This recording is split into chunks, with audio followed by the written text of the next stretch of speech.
Hello, everybody, and welcome to Home Sweet Home. I'd like to introduce myself a little bit and what my channel is all about. Um, my channel mostly is about how to prepare food from what you've prepped.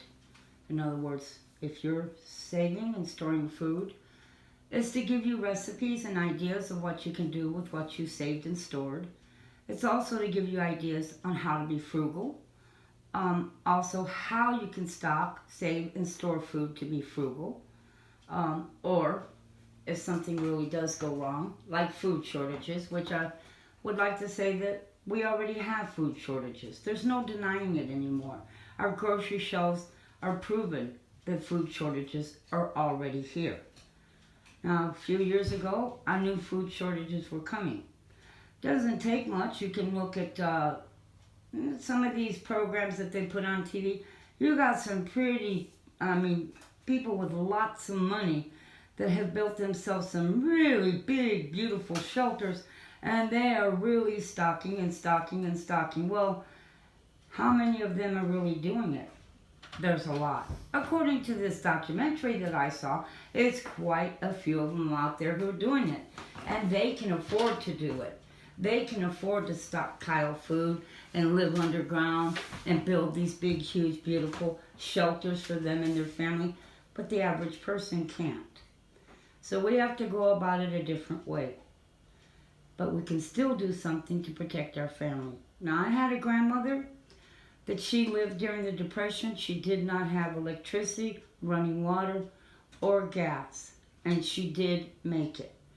I learned a lot from her, and that's what I'd like to pass on to other people is some of the information, ideas that I learned from her that have been very, very helpful through my life. Now, some people out there think that stocking or storing food is nonsense, that it's just ridiculous. I will say this, and this is what I say to everybody. If I'm wrong and absolutely nothing happens and everything is hunky-dory and I've stored food. Now, I'm not going crazy storing 25 years of food or dehydrated food or any of that. I'm just keeping myself about a 6 months to a year supply of food. But if I'm wrong, no problem. I can always eat my mistake.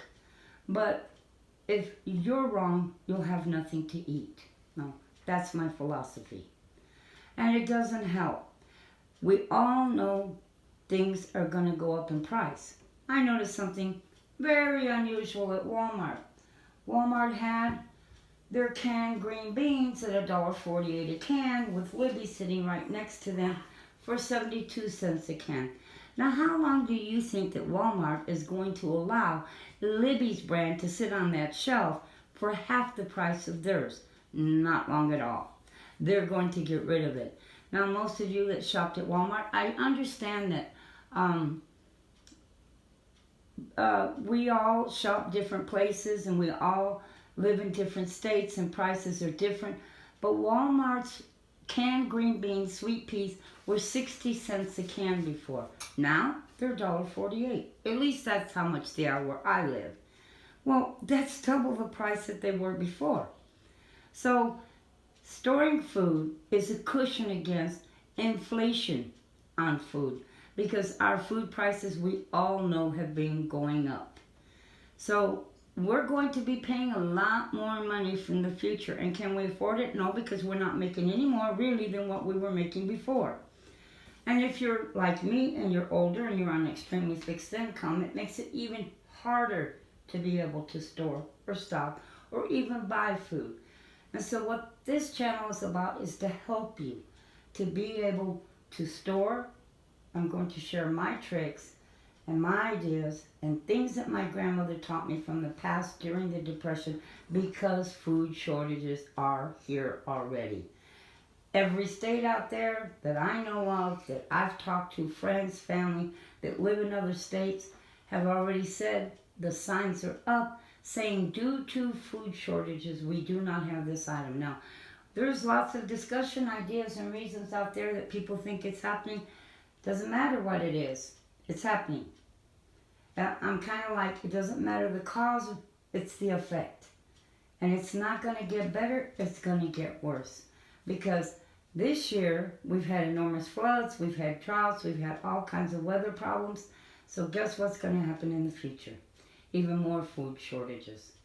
So I hope you'll subscribe, stick around.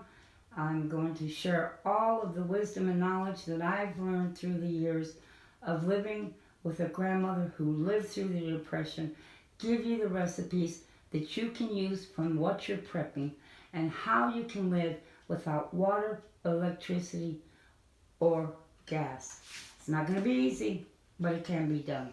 So, as I always say, may you have a very, very blessed day, and God bless you.